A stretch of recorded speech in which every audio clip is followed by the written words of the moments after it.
Hey, it's Paul here on the Friendly Viewer. In this video, we're going to do something a little bit different than I normally do. I'm going to mimic my favorite YouTuber styles as we review the A&J 31-inch motorized camera slider. But to do that, we got to start all over again, so rewind back to the top.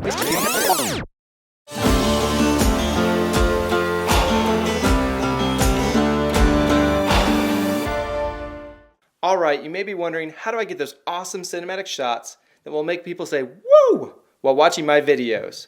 Well, we're going to take a look at a budget camera slider that's a little bit cheaper than the one that's in that closet today. But first, I have to go shovel the driveway. Whoosh.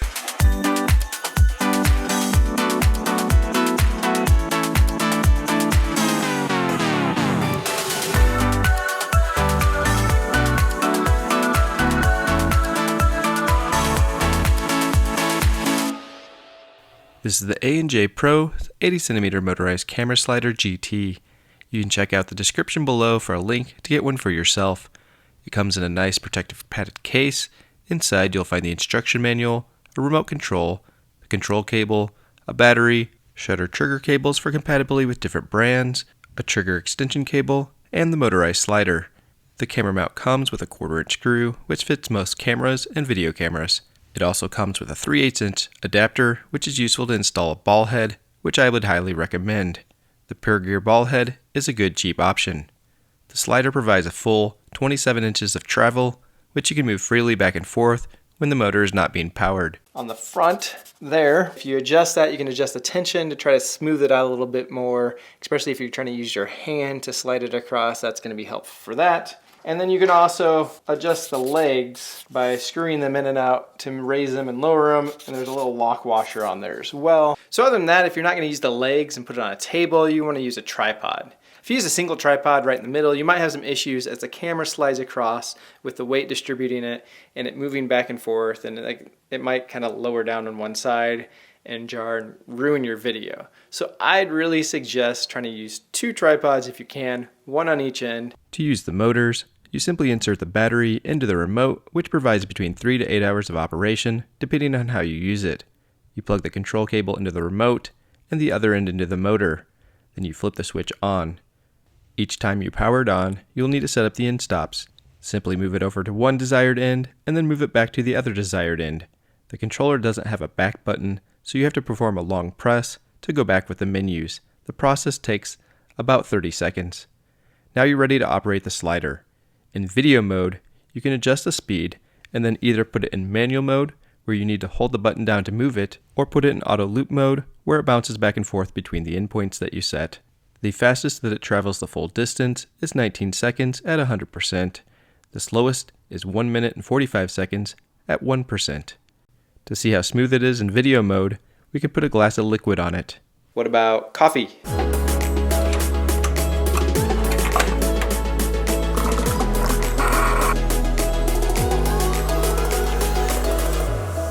I balanced the glass on the 3/8-inch screw so we can see the smallest of vibrations.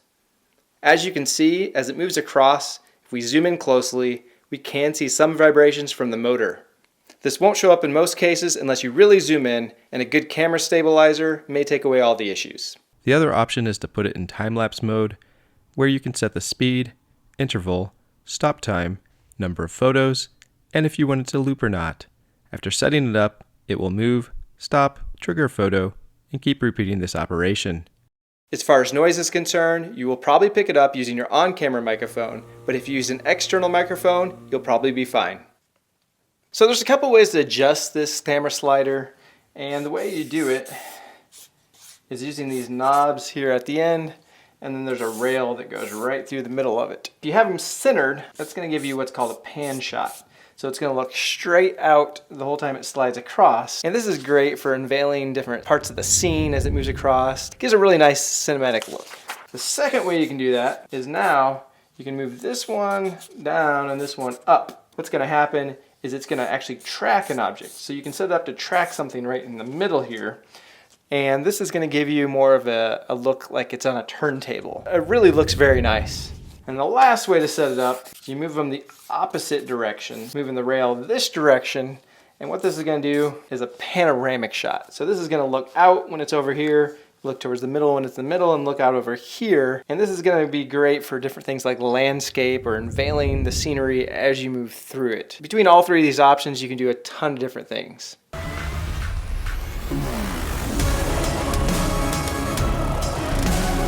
This is not one of the top of the line sliders that are out there on the market.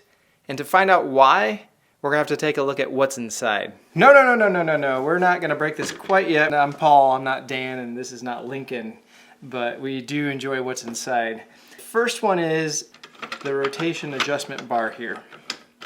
Basically, it's just a screw, and you can see that there's just metal shavings where it pushes in there. And so what happens is when I screw this in there real tight, you can see it just starts walking over. Issue number 2 is slop. What that means is if you're trying to do a slider shot where you're trying to repeat something and add more images in later, miss rotation at the same point in the slide rail, it's fine, you just always start back at the same spot. But why is that? So let's take a look inside here. You can see the top hits on one side and the bottom hits on the other. It'd be better if there was a little bit of pressure on both sides, or if there's a spring force in there. The third thing is the belt in the back. It stops and goes again. Yeah, you feel that. So where it was shipped at, right, with this gear here in the middle here, and there's where it wraps around in here, as this moves back and forth, that's how it uses the stepper motor to move it. When it ships with it in the middle, it leaves it there for a long time, and so if you're gonna manually move this across, you're gonna have a lot of trouble right here in the middle getting it consistent. We're not gonna take this thing apart, unfortunately. To have some more fun with what's inside, what we're gonna do is we're gonna take apart a Keurig at the end of this video, so make sure to stay tuned afterwards and so you can check that out. Is it worth the money? I'd say yes. It's hard to find another motorized camera slider in this price range. For a little bit more money, you can get the 48-inch version to give you some more room, and you can also get the carbon rail version, which is going to take some of the weight off. There's also some nicer ones that are at a higher price range, and I'll put a link in the description below so you can check those out as well. There's links in the description below to everything that I talked about. Make sure to hit that like button if you like this video, smash it if it's something you're into, and subscribe if you haven't already. Alright, unless you've been living on a rock, you probably already knew about these YouTubers, but anyways, go check out their channels. I'll put the link in the description below, and I want to thank them for letting me have a little bit of fun with their styles. This has been Paul with the A&J 31-inch motorized camera slider. Thank you for watching. Don't leave yet, because we're going to take a look at what's inside the Keurig right now. As promised, we're going to take a look at what's inside the Keurig. As always, safety first. Alright, I got that off. This thing. We're going to take this thing apart here. There's wires. Alright, here, give it a whack.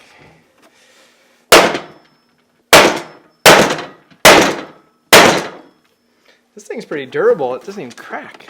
I wonder how we get this thing open. So we can cut those.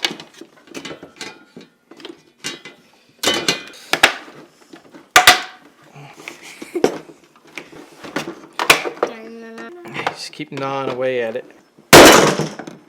Are we gonna have to put this back together? I don't think it can get put back together after this. Should we get Mom? What's Mom gonna do? Get mad? Oh. Whoa. Apparently there were just some plastic tabs at the top, right here and here. If we would have just taken those off, we would have been good to go, but oh well. You can see the electronics right there. Let's see what else is in here. There we go. All right, so that's pretty much it. Here is the Keurig. You can see here, you got the circuit board, you got the pump, you got this big reservoir that I believe maybe, you think this is the heater? Now I get to leave and leave you to clean up. Thanks for watching this video and being part of the friendliest family ever. Bye-bye.